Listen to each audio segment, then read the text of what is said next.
शर्म नहीं आती है आपको? ऐसे करते हो आप? Shame. Now mistakes is associated with shame. The moment any mistake is associated with shame, what will happen? This person will think there is no scope of committing mistakes, and this person will try to become a perfectionist. Hence, these people in search of perfection land up procrastinating, land up being lazy sometimes, land up not performing at their peak potential.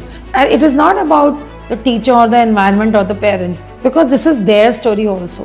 When they were kids, they learned it from their teachers. If you ask me the question, can you break the subconscious mind imprints? Yes, you can. Can I be free from these paradigms, from these belief systems? Yes, you can be free. So I would say up to 98% of the subconscious mind imprints happen till the age of 7 to 8 years. Science of epigenetics just says exactly this. From one generation, how the patterns are transformed. And this is science. So first do it for yourself, and then you can do it for your child also. When we hear a lot about subconscious mind conditioning, belief systems, subconscious mind patterns, can you please elaborate on how these belief systems, conditioning, and patterns are formed? Yes, it's all over the place. We hear a lot about paradigms, belief systems, mental conditionings, our patterns, impressions, right? That is what you're talking about. And now you're asking, how are these formed? And what do they mean in our lives? हमारा जो subconscious mind pattern है, कहाँ से बन रहा है वो? From where it is forming? This is what you're asking.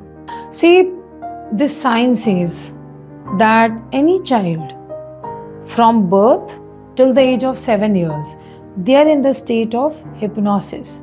It is the theta state. And I will add to it that this child, not just from birth till the age of 7 years is in the theta state, actually it is in that state of hypnosis and deep hypnosis during the pregnancy. When this child was being carried, or you and me, when we were being carried as individuals through the pregnancy, that state continued.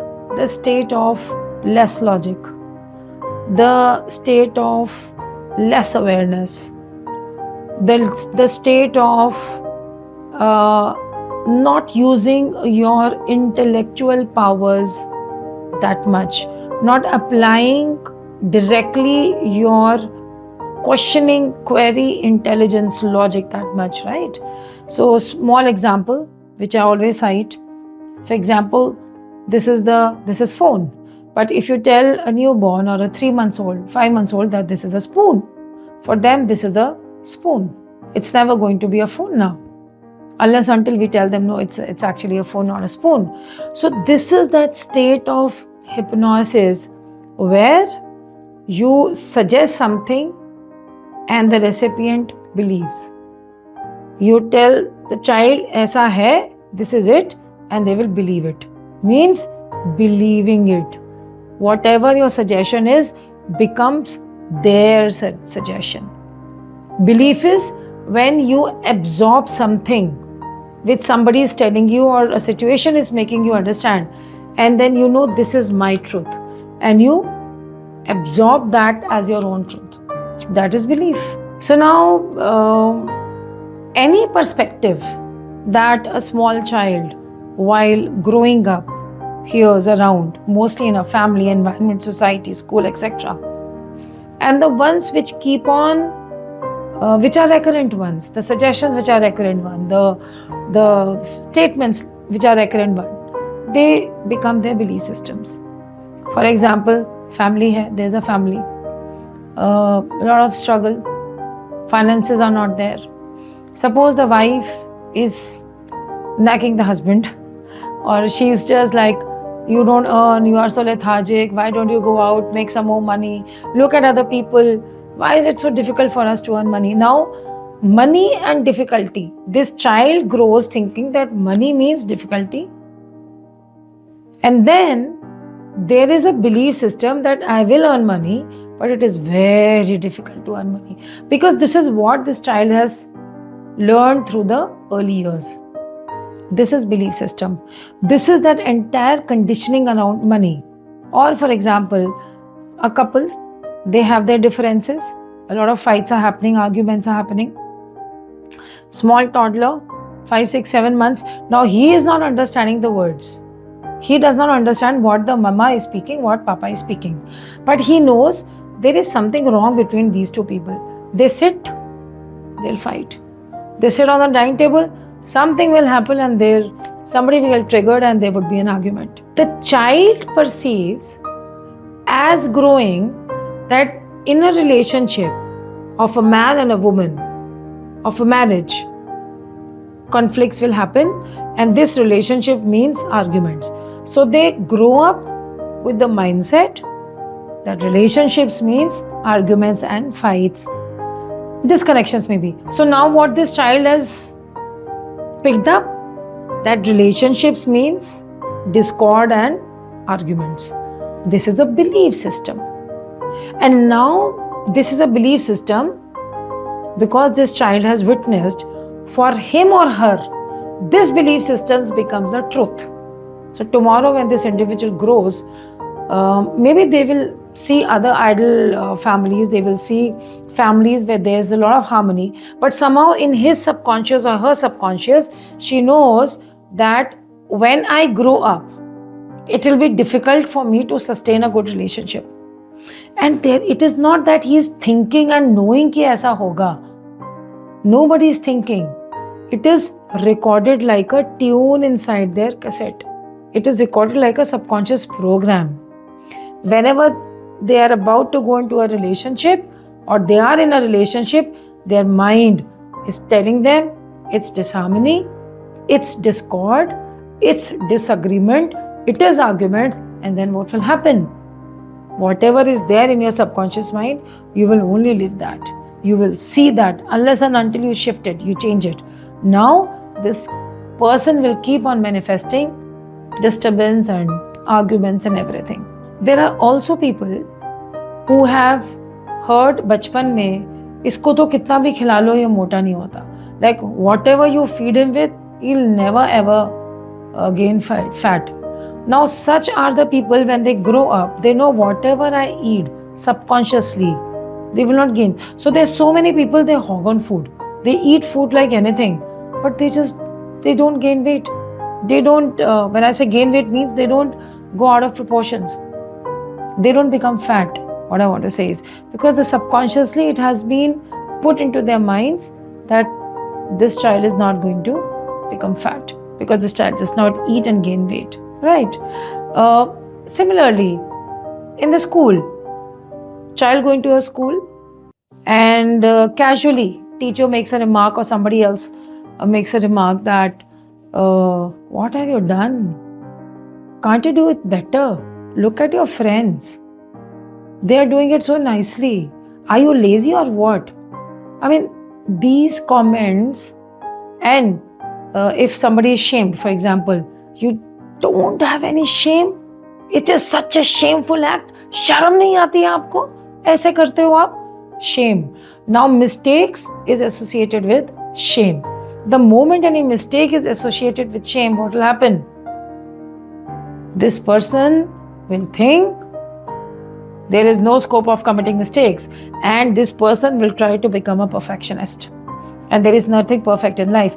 That is why, because this person now wants to do everything with perfection, become a perfectionist, they will procrastinate.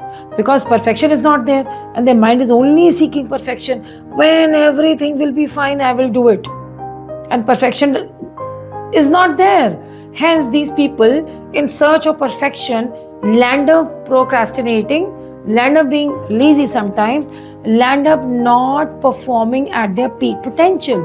However, the life only means you have to go out, you have to perform, you have to give your best, you have to put out some action out there and see what the result is.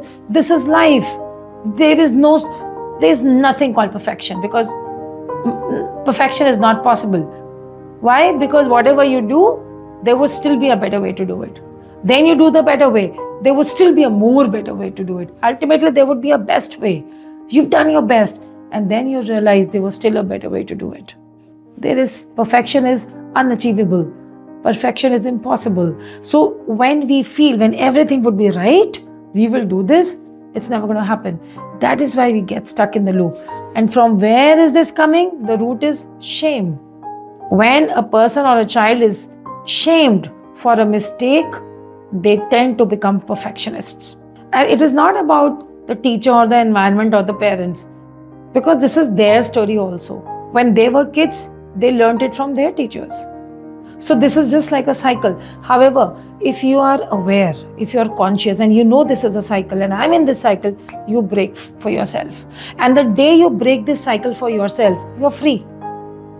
Then you start creating your life independent of the subconscious imprints. So if you ask me the question, can you break the subconscious mind imprints? Yes, you can. Will it require some work? Yes, for sure. It will require some work. But it is possible. Definitely it is possible. Can I be free from these paradigms, from these belief systems? Yes, you can be free. Right? But for that, you have to know what are your belief systems which do not serve you anymore, and then you should be ready to break them. We'll help you break them. Right? So, and how are they formed? Mostly in the womb life, when you are being carried by your parents, your mother, and then the early childhood. So I would say up to 98% of the subconscious mind imprints happen till the age of 7 to 8 years. 10% before the child is conceived, through the pregnancy, and including the time of delivery, around 70%. Through pregnancy, delivery, until the time a child is 3 to 4 days old, around 70% of the subconscious is already imprinted. From the age of 3 days to the age of 7 to 8 years, another 28%, around 28% of subconscious mind imprints happen. That means by the time you and I were 8 years old, 98% of your and my subconscious was already imprinted. All the programs were supplied on health, wealth, and relationships. There are just three areas of life. There's only three challenges that we have from three different areas: health challenge, relationship challenge, or wealth challenge. There is no fourth challenge. मतलब these are the bigger brackets. सब इसी bracket में ही आता है आपका. So the paradigms, belief systems on all these three major areas of your life, ये सारा up to 98% were written when you and I were 8 years old. So should I blame my mother? नहीं, बिल्कुल नहीं. Because should she blame her mother? No, not at all. And what about Nani? Should she blame her per Nani? No, but this is science of epigenetics. Science of epigenetics just says exactly this. From one generation, how the patterns are transformed. And this is science. This is all that has been proven.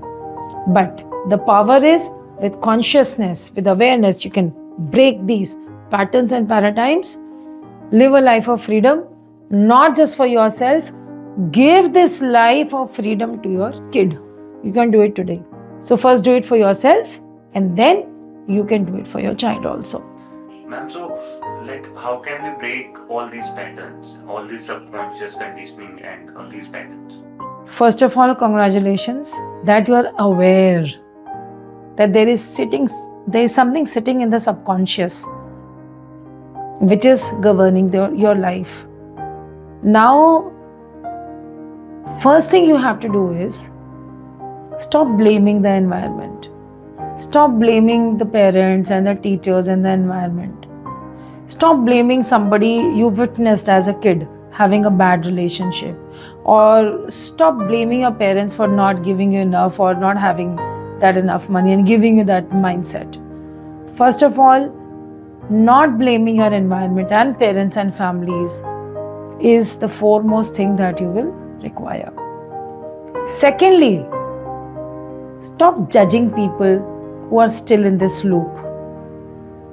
If somebody is in habit of blaming others, keep on going back to the past, like elderly people always talking about their younger age, in our days this was happened and I did so much for my family and look what my family is doing, my brothers are doing. All these people have their stories, they have their experiences. Stop judging them. When we stop blaming others and we stop judging others, we start finding ourselves accountable. Then we say, I have created this for me because I have allowed this to be done to me, and with my power, I will shift it for me with all love and respect to everybody else. The moment you are blaming others and you are judging others, you are giving them the power. It is because of you that my financial equation is less. What are you saying? You have created my problem. And indirectly your mind says, because if they have created the problem, then only they will give me the solution. So I am dependent upon you to give me the solution. I don't have the power to have a solution for me. But the day I say, no, they are not responsible for this problem, it is me who has created, then where is the power? Me, isn't it? Then the power is with me. When we blame others, we lose our power. When we judge others, he is bad, she is right, she is wrong, look what she is doing. When we are judging others, we are also losing our power. Because in judging, what does a judge do? He balances. Then the role of judge is to pass judgment, and he is trying to balance the two situations. So when we try to judge, there has to be an equation in judgment. So if you're judging somebody else, whom are you going to judge this person with or against? Yourself. Look, she is so bad because I am so good. Look, he is so dishonest because I am honest. Look, what kind of a language this guy uses because I use a good language. You are judging this person with respect to yourself, isn't it? Now you will get swayed, your energy. You are now going in that equation with that person. Whenever there is judgment, there has to be comparison. The moment you go into judgment, your mind starts comparing. This is better, I am less. I am better, he is less. And whenever we go into the loop of comparison, nobody can win. It's an ego game. And then again you are losing your power. With blame, you are losing your power because the person who is creating the problem has to solve it for you. In judgment, you go into comparison mode, and now you lose the power because you are not creating a better life for you. You are depleting your energies, wasting your energies in comparisons. It's a no-win situation for you. So when you drop blame, when you drop judgment, you say the power is with me. Now the life starts. If the power is with me, how should I create my life? Then independently, you start taking the decisions. Without blame, you say, what can I do now? And then you sit with the solutions. And then you apply those solutions practically in your life. You take right action, and then you get the result. Of course, you also have to work on yourself diligently on these subconscious mind patterns. You can do it, and the good news is you can also now dissolve and resolve your children's subconscious mind patterns. There is a way through which you can actually give a great resolution to the subconscious mind imprints of your kids. You can do that. You have to see everything is self-work. You need to work on yourself. You have to go deep within and do some process, do something where you will shift it. But it is possible. It is definitely possible. We can do it. But the foremost things are no blame, no judgment. And the third thing is take the power to yourself, become accountable, and then start working on self. And how to work? Follow the description. We have given you the guidelines. Once you drop the blame and the judgment, you stop complaining to the world, no comparison, follow the description. Everything is there. How you can break your parenting paradigms, how you can reverse your parenting style, how you can reverse it the way you were parented by your parents and their parents, and how you can reverse the parenting imprints which you have given to your child. जो बच्चे को impressions दे दिए उसको भी कैसे ठीक करना है. All that you can find. You just have to find the link there in the description, and we'll guide you how to do it.